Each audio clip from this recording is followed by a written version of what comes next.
La première édition de Rencontres de santé publique s'est ouverte aujourd'hui en Guyane.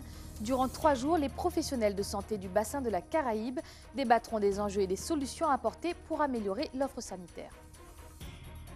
Avec un seul et unique centre pénitentiaire qui accueille plus de 300 détenus en trop, la Guyane est sur le point de rejoindre le mouvement national de grève des gardiens de prison, une situation dénoncée cet après-midi par le député Serville à l'Assemblée nationale. L'écriture efface les frontières et la distance, la preuve avec cette petite école des Trois Palétuviers qui a participé à un concours mis en place par le Labo des Histoires.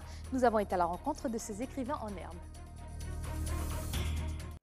Mesdames et messieurs, bonsoir, merci de votre fidélité. Sachez que cette transinformation est disponible en direct sur Facebook.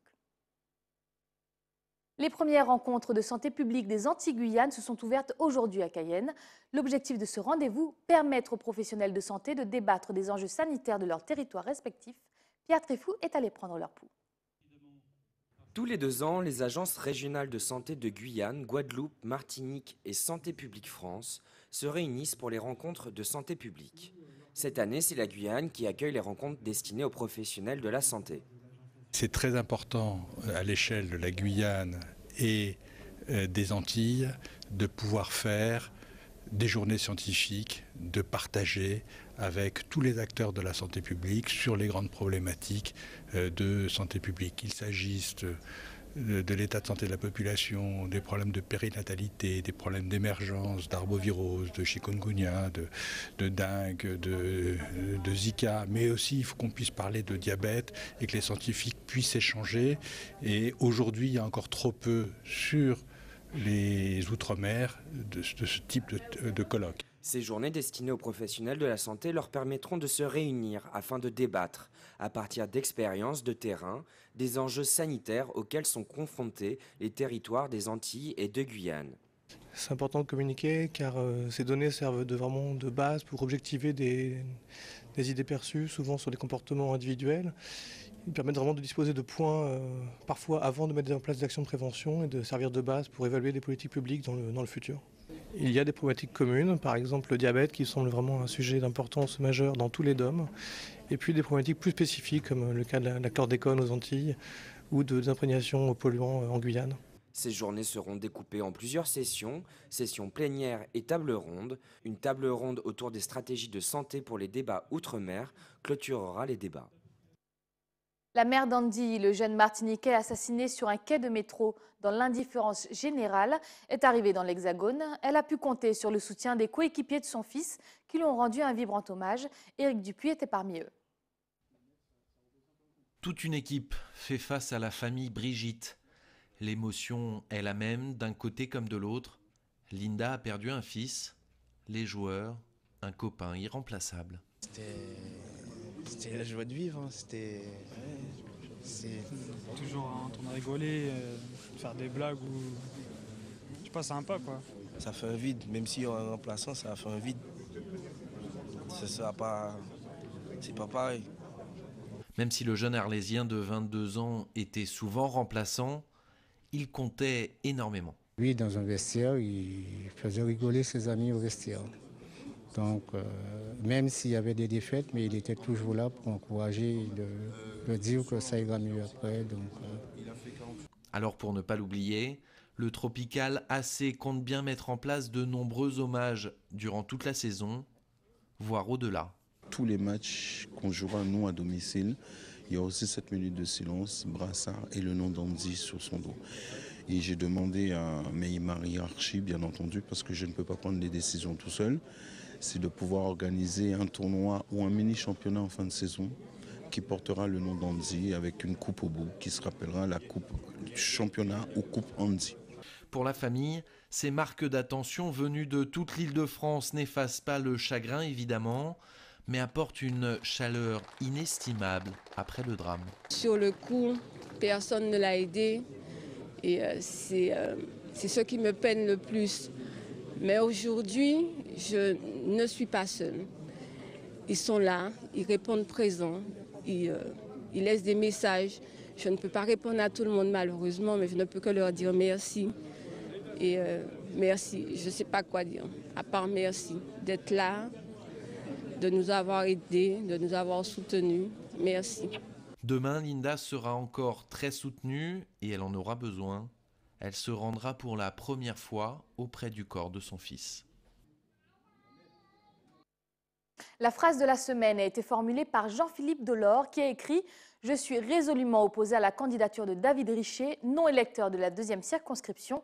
Cette tentative de parachutage électoral est contraire aux traditions politiques guyanaises. » C'est ainsi que l'ancien conseiller de l'ENAIC Adam et DGS de la mairie d'Apatou a accueilli la candidature aux législatives partielles du maire de Roura. Politique toujours avec l'intervention de Serville du député Serville qui a interpellé la ministre de Justice aujourd'hui afin de la sensibiliser au cas des gardiens de prison dont la grogne, débutée dans le Pas-de-Calais, s'est étendue jusqu'en Guadeloupe.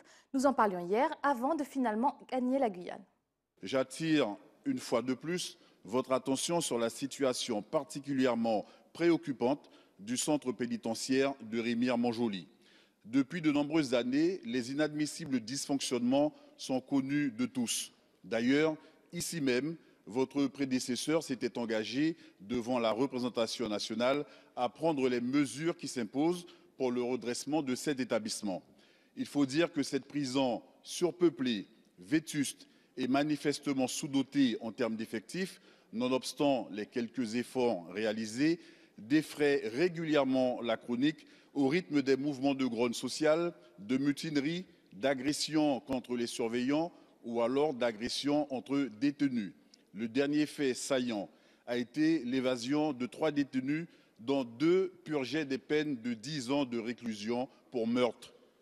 Ils se sont tout simplement échappés en creusant un trou dans le mur de leur cellule. Mon attention a été à plusieurs reprises attirée sur le centre pénitentiaire de Remire-Montjoly, dont vous venez de parler, qui souffre, vous l'avez dit à juste titre, à la fois d'une très forte surpopulation carcérale, 160% pour le quartier maison d'arrêt et 103% pour le quartier maison de détention au 1er décembre dernier. D'une part, des travaux très importants ont été faits dans le centre pénitentiaire et j'observe notamment que tout dernièrement, depuis le mois d'avril dernier, je vous rappelle également que la construction d'un second établissement pénitentiaire est prévue en Guyane, dans la commune de Saint-Laurent-du-Maroni, et que les travaux pourraient commencer, je dirais, dès 2019 ou 2020, si le calendrier des travaux peut être respecté. Selon l'Institut national de la statistique et des études économiques, nous serions 280 000 habitants en Guyane, alors que des chiffres dévoilés en début d'année faisaient état de 259 000 personnes sur le territoire en 2015. Katia Leguazou, responsable de l'INSEE, est sur notre plateau pour évoquer donc les méthodes de mesure. Bonsoir Madame Leguazou. Bonsoir. Merci d'avoir accepté notre invitation. Merci à vous. Alors, de nouveaux chiffres affinés ont été dévoilés hier. Pourquoi une telle différence, 20 000 personnes, entre ceux qui nous avaient été communiqués au début d'année ? Alors, depuis de nombreuses années, l'INSEE diffuse au début de chaque année ce qu'on appelle les populations légales. Donc, ce sont des populations qui sont directement issues des collectes sur le terrain, du recensement de la population, et qui vont avoir un tas d'impact sur environ 350 textes réglementaires. Et donc, on a diffusé des populations, effectivement, 260 000 habitants, autour de 260 000, au 1er janvier 2015. Et ça a son importance. Parallèlement, l'INSEE diffuse des estimations statistiques qui ne sont que des estimations, qui sont moins robustes. Et là, cette année, on a pu publier une estimation au 1er janvier 2018. Et donc, vu la croissance de la population, effectivement, il faut compter 6-7 000 habitants de différence par an, à peu près, ce qui explique la différence entre les deux chiffres.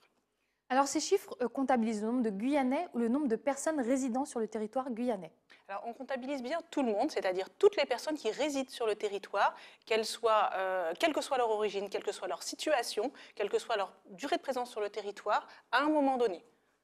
Est-ce que les enquêteurs qui travaillent pour l'INSEE, qui recensent donc, se rendent aussi sur les habitations illégales qui se multiplient sur notre territoire? Alors, la première chose, c'est que ce n'est pas l'INSEE qui fait le recensement. Le recensement, c'est une opération partenariale entre les communes et l'INSEE. Ce sont des agents des communes qui sont recrutés pour ça et qui se déplacent chez les gens. Ensuite, oui, effectivement, l'INSEE se rend absolument partout.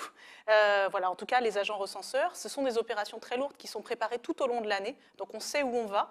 On travaille avec les services d'urbanisme des mairies.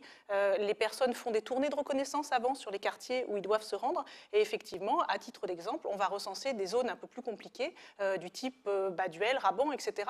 Et toutes ces zones-là, effectivement, elles sont recensées en intégralité par les agents de la mairie.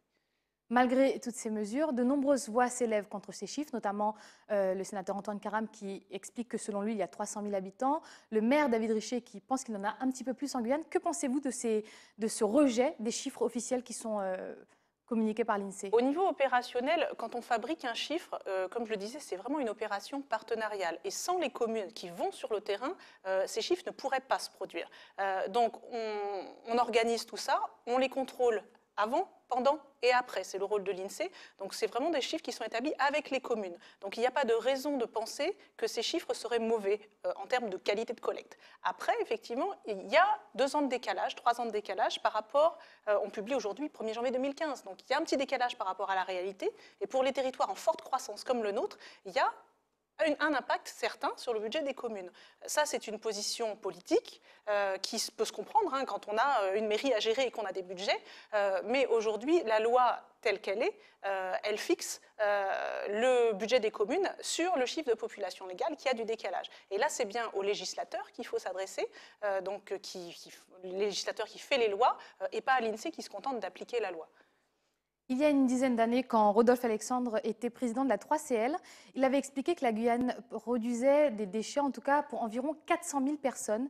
Que pensez-vous de cette observation et pensez-vous que calculer les déchets puisse être une mesure qui pourrait être prise en compte pour savoir combien de personnes vivent sur notre territoire?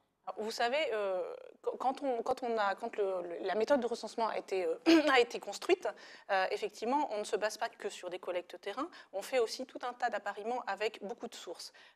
Il y a aujourd'hui des sources qui sont autorisées, par exemple la taxe d'habitation, qui ne nous sert pas trop en Guyane parce qu'elle n'est pas complète, mais ça c'est d'autres soucis, et d'autres qui ne le sont pas. Et donc, il y a eu beaucoup d'études qui ont été faites, on va croiser avec des sources sûres, du type état civil, etc., qui peuvent être appliquées sur la France entière.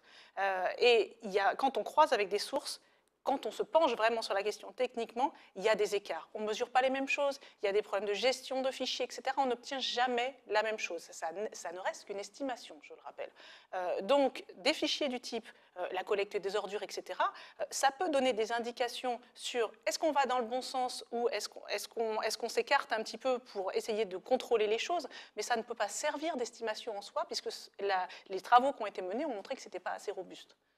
À l'heure du tout numérique, la méthode du porte-à-porte n'est-elle pas devenue un peu obsolète?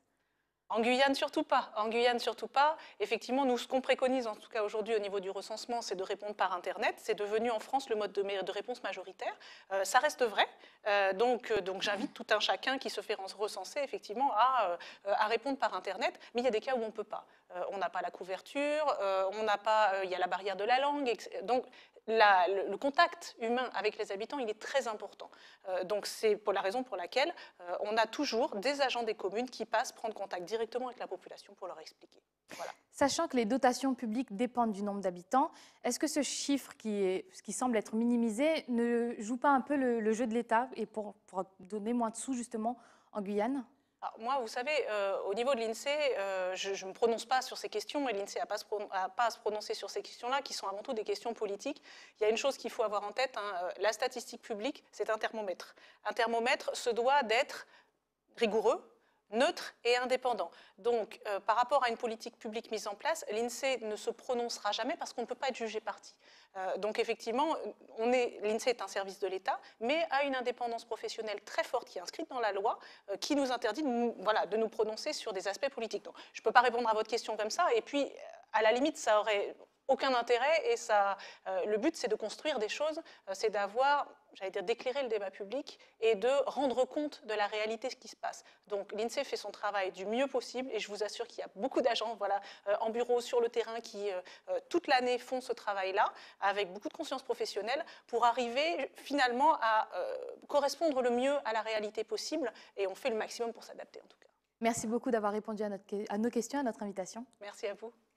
Direction maintenant la Martinique, qui déplorait hier son premier mort victime de la route. C'est dans ce contexte que les autorités ont annoncé les nouvelles mesures mises en place concernant les retraits de permis. Les précisions de Jean-Marc Dabreux. Des forces de l'ordre sur le pied de guerre, à l'affût de grands délits routiers. Un automobiliste vient d'être contrôlé à 108 km/h sur cette route limitée à 50. On appelle le délit de grande vitesse. Donc c'est passible immédiatement d'un retrait de permis et d'une convocation au tribunal. Introuvable parmi la file de véhicules, il n'échappera pas pour autant à la sanction. Elle lui sera notifiée par courrier dans quelques jours.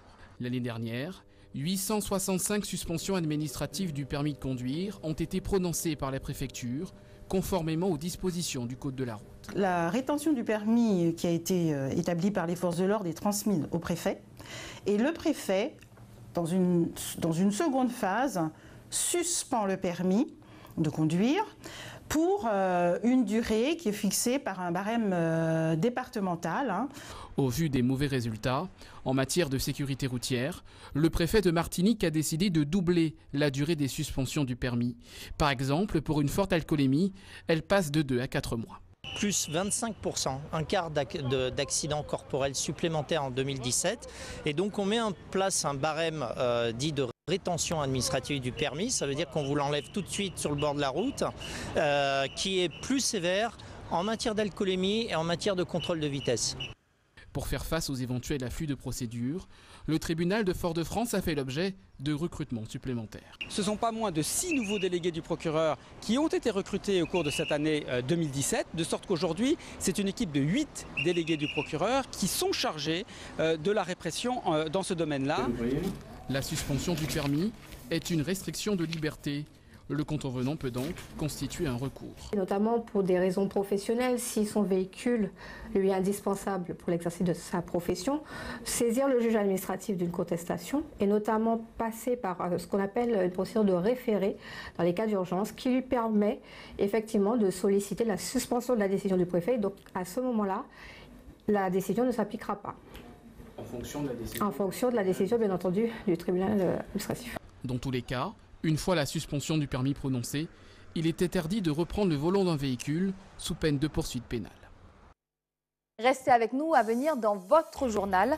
Nous nous rendrons aux 3 Palais Tuvier à la rencontre de jeunes écrivains qui prennent la plume dans le cadre d'un concours. Et puis, retour à Cayenne, où les dispositifs de sécurité de la parade sont analysés par une population plus ou moins conquise. Mais avant tout cela, rendons-nous en Guadeloupe où la région lance une grande concertation sur le plan local de prévention et de gestion des déchets. Les précisions de Linda Kayarsi. Ce matin, coup d'envoi des ateliers de concertation pour l'élaboration du plan régional de prévention et de gestion des déchets. Un plan stratégique qui définira la politique locale des déchets sur 12 ans. Alors aujourd'hui, nous ne sommes pas bons. C'est-à-dire aujourd'hui, nous enfouissons 75% de nos déchets et recyclons 25%. Donc, un des objectifs, c'est d'inverser ce ratio. Et nous nous fixons des étapes que nous validons avec nos partenaires, à savoir qu'en 2030, eh bien, nous aimerions arriver à 50% d'enfouissement, 50% de recyclage. Et c'est vrai que l'objectif ultime, c'est d'aller vers les directives européennes qui portent à 90% le recyclage et 10% d'enfouissement. Pourtant, les efforts poursuivis par les agglomérations, le CIVAD et la communauté de communes de Marie-Galante, depuis une dizaine d'années en faveur d'une meilleure gestion des déchets, commencent à être porteurs de résultats significatifs. Nous avons fermé 16 décharges. Aujourd'hui, 85% de la population a accès au tri, que ce soit par les bornes d'apport sélectif, que ce soit par la déchetterie. Et puis, nous avons quand même mis en place 16 filières opérationnelles de recyclage qui génèrent 900 emplois. On peut encore faire mieux. En termes de filières opérationnelles, on pourrait mettre des filières sur le textile, sur le meuble, sur les chaussures. Objectif donc, passer d'une économie linéaire, reposée sur le modèle extraire, transformer, utiliser, jeter, à une économie circulaire, fondée sur le modèle fabriquer, utiliser, réutiliser, réparer, recycler. Et les projets sont nombreux. Produire de l'électricité à partir des déchets. Donc il y a d'abord une étape qui consiste à récupérer les déchets chez les ménages, donc faire la collecte qui est déjà faite actuellement de façon assez classique, et puis de transformer ce déchet en une matière combustible qui sera ensuite utilisée pour faire de l'énergie. Sachez que 3West, qui a été développé sur une plateforme dans le sud de la France, permet effectivement de valoriser 92% au jour d'aujourd'hui des déchets ménagers entrant à l'intérieur de ce site. Donc c'est vraiment un gros projet parce que l'idée, comme vous le savez dans le cadre de la loi de transition énergétique, c'est de réduire au maximum l'enfouissement des déchets et on s'est inscrit là-dessus depuis maintenant 3 ans. Tous les projets feront l'objet d'appels d'offres. Ils seront lancés par la région Guadeloupe. Pour être retenus, ils devront être compatibles avec le plan régional de prévention et de gestion des déchets. Les travaux du plan vont durer 1 année. Laisser vos poubelles ouvertes en période de pluie pourrait désormais empêcher leur collecte. Les explications d'Yves Raymond, le coordinateur des ambassadeurs du tri de la CACL, qui s'est confié au micro d'Emmanuel Déron et de Pierre Tréfoux. En période des pluies, ce qui se passe, c'est que la majorité des bacs sont remplis de carton. Et souvent, ce carton n'est pas plié, donc ce qui fait que le bac reste entrouvert ou ouvert. Et une fois mouillé, ce carton-là, quand il est envoyé au centre de tri, il n'est pas valorisable. C'est-à-dire que dans le meilleur des cas, on peut le faire sécher, et dans le pire des cas, ce sera quasiment du papier mâché. Il va moisir et on ne pourra rien en faire.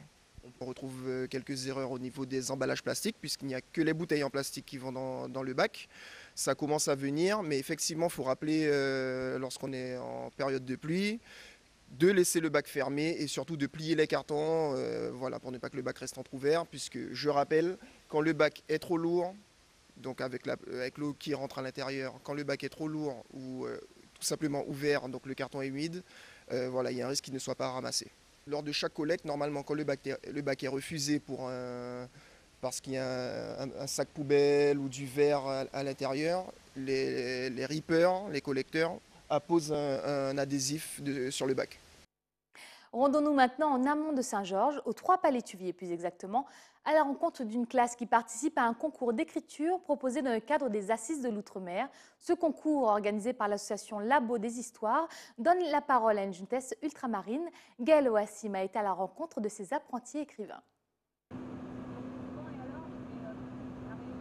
À quelques encablures de Saint-Georges de l'Oyapock, le village de 3 Palétuviers. 200 habitants et une renommée au-delà des rives du fleuve qui a emmené l'association Les Labos des Histoires à y faire une halte. On a été choisi un petit peu, c'est pas tout à fait par hasard, puisqu'on avait participé à un concours d'écriture qui était lié au Petit Prince, puisque Thomas Pesquet avait emmené le Petit Prince dans l'espace. Il avait fait déjà un genre de laboratoire d'écriture et on avait participé, comme à beaucoup de programmes proposés par le spatial, on avait participé à ce concours d'écriture. Et ma foi, les suites, c'est que quand il y a eu l'épisode numéro 2, le laboratoire des histoires, le mégaphone magique, on nous l'a proposé, on l'a bien sûr accepté. Dans ce petit coin de paradis, des idées ingénieuses ont vu le jour, à l'image de la bibliobourrette, pour inciter les habitants du village à la lecture. De plus en plus, on s'aperçoit que le verbe, tout ce qui est un petit peu l'écrit, prend de plus en plus d'importance. Ici, on est dans une zone où l'écrit n'a pas toujours eu de l'importance, l'écrit n'a pas toujours existé. Des histoires comme le mégaphone magique, justement, il y a un côté magique qui va permettre à l'enfant de progresser, mais de progresser ensemble, au sein d'une classe, au sein d'un groupe, et on va le restituer ensemble au sein d'un village, lors de la nuit de la lecture. Donc c'est vraiment une opportunité qui est assez exceptionnelle, et dès qu'on a proposé donc ce laboratoire d'écriture, on a évidemment saisi l'occasion de s'exprimer. Se développant dans l'ensemble des départements d'outre-mer, le mégaphone magique doit amener les jeunes vers l'écriture et l'expression orale. Dans le cadre un peu des Assises des Outre-mer, où on donne la parole aux ultramarins pour partager un peu leurs attentes, leurs envies, leurs aspirations, nous on a voulu, avec le soutien du ministère des Outre-mer, faire un projet où on donnerait aussi la parole à la jeunesse, parce que les jeunes ont le droit de participer aux Assises des Outre-mer également. Alors ça concerne un peu tous les élèves. Là aujourd'hui on était dans une école élémentaire, donc c'était du CP jusqu'au CM2. Mais le projet va aux jeunes adultes jusqu'à 25 ans. Donc l'idée c'est de faire participer la jeunesse dans son ensemble. Alors il y a 2 objectifs. L'un des objectifs de l'atelier c'est de participer au projet, mais c'est aussi de l'utiliser comme un prétexte pour faire écrire les enfants. Les enfants vont avoir à peu près 3 mois pour participer. Les personnes qui sont leurs enseignants au quotidien vont pouvoir utiliser le projet pour travailler les questions d'écriture. Ça c'est très important parce que c'est l'objet de notre association que de faire écrire les jeunes. Les textes retenus à l'issue de cet atelier d'écriture seront soumis à un jury d'ici 3 mois et les lauréats seront filmés en lisant leur composition à l'aide d'un mégaphone. Le but, il est à la fois pédagogique, travailler l'écriture, il est éducatif, mais il est aussi social, c'est-à-dire donner à voir un peu ce que c'est que la jeunesse aujourd'hui en Guyane, par exemple. Ici, on est à 3 Palétuviers, les jeunes qui sont ici, ce sont les jeunes de Guyane, et on a envie de donner un coup de projecteur sur les différents jeunes qui habitent ici, leurs envies, leurs aspirations, ce qu'ils ont à nous dire quand on leur donne l'occasion de s'exprimer. Et c'est un objectif peut-être plus social du projet. Après avoir côtoyé les étoiles, ces jeunes du village de Trois-Palutuviers s'attaqueront aux lignes de leur cahier, laissant libre cours à leur imagination, une façon de libérer leurs pensées au fil de l'eau. Retour dans les rues de Cayenne où dimanche, de nombreux badauds ont pu profiter d'une première parade carnavalesque sans heurts grâce au dispositif de sécurité mis en place par les forces de l'ordre. Cette organisation vous a-t-elle satisfait? Gaël Ouassim vous a posé la question. De ce que j'ai vu cette année en vidéo, oui, puisque j'ai vu le défilé de dimanche à la télévision. J'ai vu que Cassia-la-Teille était suivi de près par un cordon policier et effectivement ça paraît un petit peu plus rassurant que les autres années. Ben oui, ça fait du bien avec la police, ça fait du bien. Je suis contente alors, parce que c'est mon plaisir, c'est de regarder carnaval. Il y a des autres jeunes, même si je ne suis pas là-dedans, moi, mais c'est bien, ça fait du bien. Ça rassure un petit peu plus quand même. Est-ce que ça vous donne envie d'y aller? Oui. Ah oui. Vous irez au carnaval? Oui, j'irai au carnaval. Non, pas du tout. Pourquoi? Parce qu'il y a trop de bousculades maintenant et ça ne m'intéresse plus, quoi. Et même s'il y a beaucoup la police, ça change? Ah non, ça ne change pas rien du tout, non. Ça ne change plus rien du tout. Non, c'est fini, on est trop vieux pour ça de toute façon. Les dispositifs là, pour contrôler les légions, n'est pas bon. Les dispositifs pour contrôler les légions sur le carnaval et pour arrêter du bordel, tout ça, c'est les dispositifs du agent de sécurité physique, personnel. C'est ça. Mais il y en a? Oui, il y en a, mais par contre, la dispositif qui sont mis là pour le carnaval n'est pas bon, ça ne marche pas. Ça ne marche pas du tout. Je regarde. Et t'as pas peur des voltigeurs? Les gens qui sont un peu violents? Non, parce que moi aussi j'ai un masque de gorille. C'est la fin de ce journal, mais avant de se quitter, rappel des principaux titres de ce 17 janvier. La première édition des rencontres de santé publique s'est ouverte aujourd'hui en Guyane. Durant 3 jours, les professionnels de santé du bassin de la Caraïbe débattront des enjeux et des solutions à apporter pour améliorer l'offre sanitaire. Avec un seul et unique centre pénitentiaire qui accueille plus de 300 détenus en trop, la Guyane est sur le point de rejoindre le mouvement national de grève des gardiens de prison, une situation dénoncée cet après-midi par le député Serville à l'Assemblée nationale. L'écriture efface les frontières et la distance, la preuve avec cette petite école des Trois-Palétuviers qui a participé à un concours mis en place par le Labo des Histoires. Nous avons été à la rencontre de ces écrivains en herbe. Merci d'avoir suivi cette édition. Tout de suite, le journal de BFM TV. Quant à moi, j'aurai le plaisir de vous retrouver demain, même heure, même chaîne. Excellente soirée sur ATV Guyane. Bonne night.